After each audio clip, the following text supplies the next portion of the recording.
Hai kawan-kawan sekalian, apa kabar semuanya?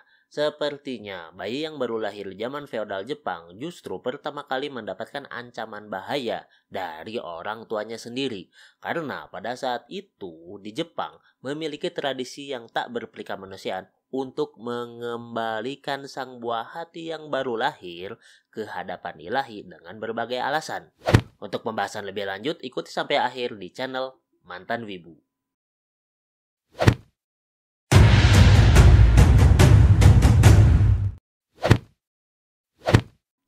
Pengendalian populasi sepertinya sudah menjadi fenomena masyarakat Jepang zaman feodal. Ini bukan karena ada ledakan populasi ya, tetapi lebih ke upaya keluarga untuk merencanakan kehidupan yang lebih baik dari segi ekonomi, sosial, bahkan politik.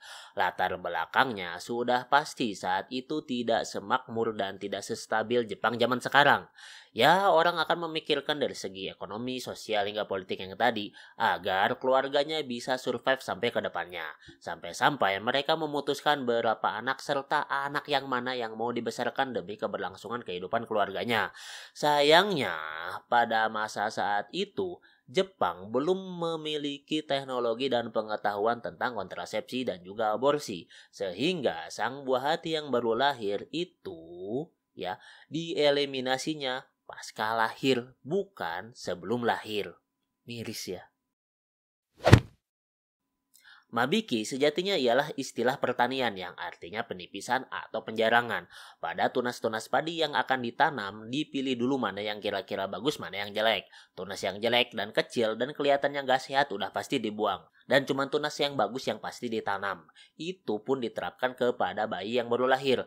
Praktek ini lumrah dilakukan pada zaman Edo dari tahun 1603 hingga tahun 1868, terutama di wilayah yang berada di perbatasan Pulau Hokkaido, seperti di prefektur Iwate, Aomori, dan Akita, dan di selatan Jepang seperti di prefektur Kyushu dan Hiroshima. Ya, di wilayah tengah Jepang juga yang kita tahu ya, pusat perekonomian dan juga politik yang Jepang juga terjadi, cuman ya jarang-jarang ya kali.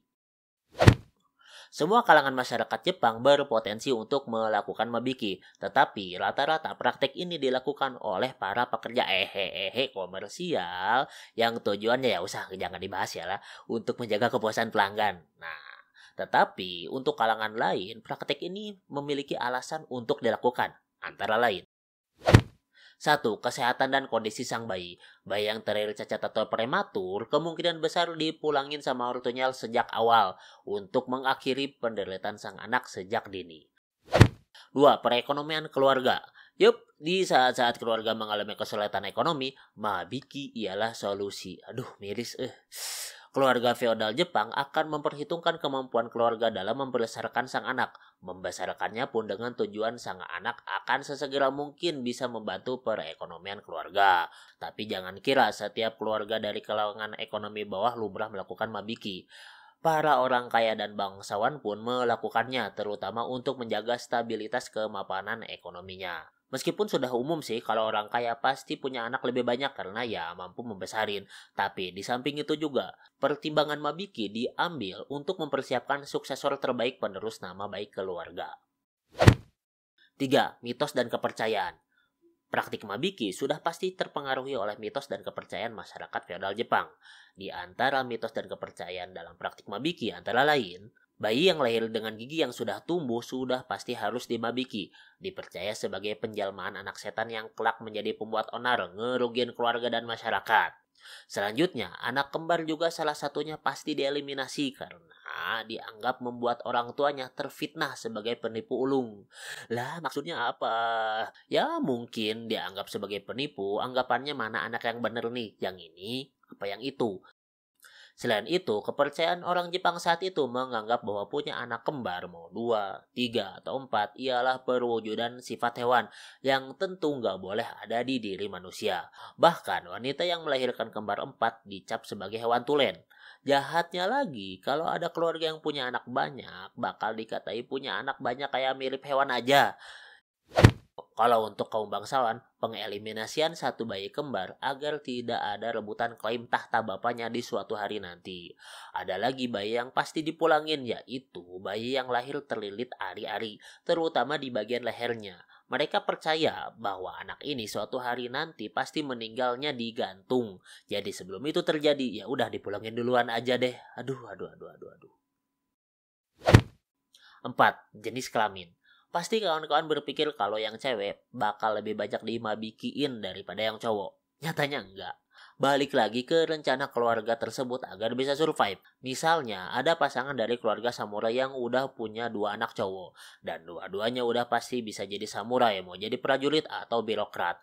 Lalu lahir lagi anak cowok. Dan si anak yang baru lahir pun dimabikin karena pengen punya anak cewek buat bantu ibu atau ngurus rumah atau untuk dinikahin ke keluarga samurai yang lebih terpandang supaya bisa meningkatkan harkat martabat keluarganya.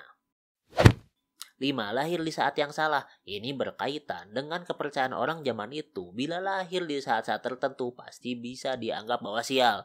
Tapi ini juga berlaku bila lahir pada saat peperangan, wabah, atau kelaparan yang hebat. Ya lebih baik dimabikin dulu lah supaya orang tuanya selamat dan bisa bikin anak lagi. Praktek teknis mabiki. Mabiki diputuskan sebelum sang bayi lahir. Biasanya dukun beranak yang membantu proses akan langsung menanyakan mau mabikin atau enggak. Bila iya, dukun beranak pun masih punya opsi. Pertama, dibawa sama beliau, ya bisa diberikan ke orang lain atau dijual. Kedua, dieksekusi dengan cara dicekik atau dibekap dengan kain basah. Nah, bagi yang lahirannya nggak dibantuin sama dukun beranak, biasanya sang ibunya yang langsung mengeksekusinya dengan tangannya sendiri. Bagi yang tidak tega, sang ibu akan membiarkan anak tersebut sendirian di tempat lahiran sampai wafat karena kelaparan. Tak jarang juga mereka meninggalkannya di sembarangan tempat seperti di hutan, di daerah yang ramai supaya diadopsi orang, atau langsung aja ditinggalkan di depan rumah orang kaya. Jasad yang bayi korban mabiki mirisnya tidak dimakamkan secara layak. Kebanyakan mereka akan dilarungkan ke sungai karena percaya bahwa sungai akan membawa itu bocah menuju alam para arwah. Sebagian masyarakat mengubur korban mabiki di bawah lantai rumah mereka. Mereka percaya kalau arwah sang bayi akan mudah pulang ke rumah jika dikubur di situ. Waduh, astagfirullahaladzim. Nah, pertanyaannya, kok bisa sih orang Jepang waktu itu sangat tega kepada bayi yang baru lahir? Kok mereka tidak menghargai kehidupan ya? Nah, salah besar. Nyatanya orang Jepang itu sangat menghargai kehidupan. Bahkan para penenun sutra di Jepang akan membuat tugu nisan tertentu untuk menghargai dan menghormati para ulat sutra yang mati dalam proses pembuatan sutra. Justru alasan mabiki juga untuk menjaga keberlangsungan kehidupan keluarga mereka.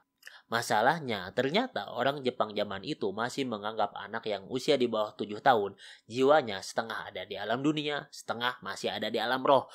Jadi, anak tersebut belum sepenuhnya dianggap manusia sejati. Atau mungkin anak segede gitu kan masih suka lihat hal-hal goib mungkin ya. Jadi, orang Jepang menganggap mereka masih ada koneksi dengan alam roh karena mereka masih suka lihat bangsa dedemit kali ya. Wallahu alam.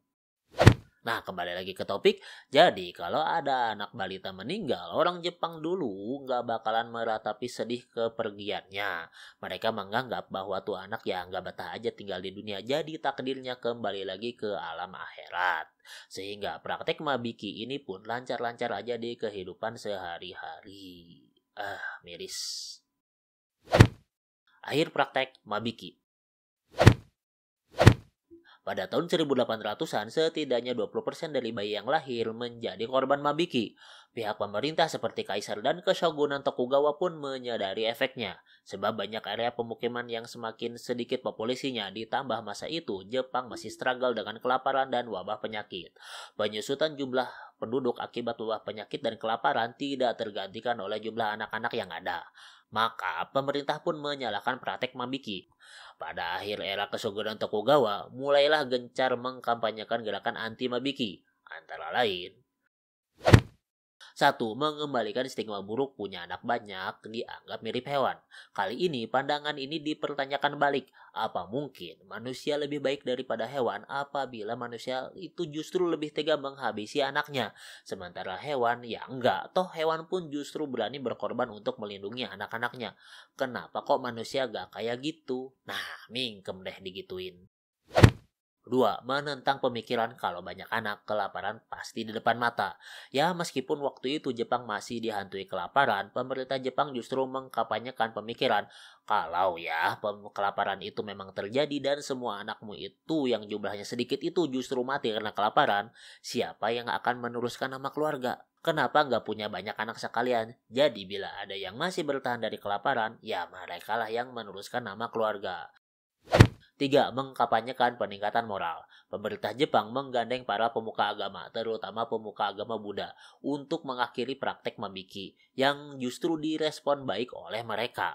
Para pemuka agama Buddha ini menjadi garda terdepan mengkampanyekan anti mabiki di masyarakat melalui ceramah, menyebarkan poster-poster atau melarang secara frontal.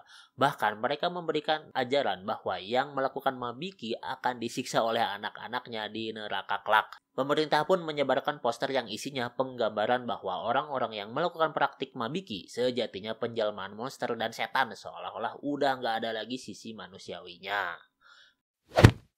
4. Kompensasi langsung dari pemerintah. Pemerintah secara langsung memberikan keringanan pajak bagi pasangan yang sudah menikah dan punya anak. Keringanan pajak ini bisa hingga bertahun-tahun lamanya. Pemerintah pun menggalakkan pencatatan sipil untuk mengawasi masyarakat agar tidak terjadi lagi praktek sesat ini. Meskipun demikian, masyarakat tidak mudah menerima gerakan anti mabiki, terutama bagi kalangan masyarakat yang dihantui oleh kelaparan dan juga mitos-mitos yang beredar. Mereka berusaha mengakali praktek mabiki dengan cara pura-pura ada kecelakaan atau pura-pura jatuh kayak gitulah, agar sang ibu hamil yang mengalami keguguran dianggap wajar, padahal mah enggak. Kampanye anti mabiki ini ternyata berjalan sukses. Rata-rata masyarakat di era Edo punya sekitar 2 atau 3 anak. Di akhir era Edo, di tahun 1860-an, mereka rata-rata punya sekitar 4 anak. Dan di era Meiji, rata-rata mereka punya lebih dari 6 anak. Dan di era modern sekarang, rata-rata mereka gak banyak yang punya anak. Kalau sekalian mau tahu contoh praktik mabiki di era feodal Jepang, bisa dilihat di manga Kimetsu no Yaiba atau Demon Slayer.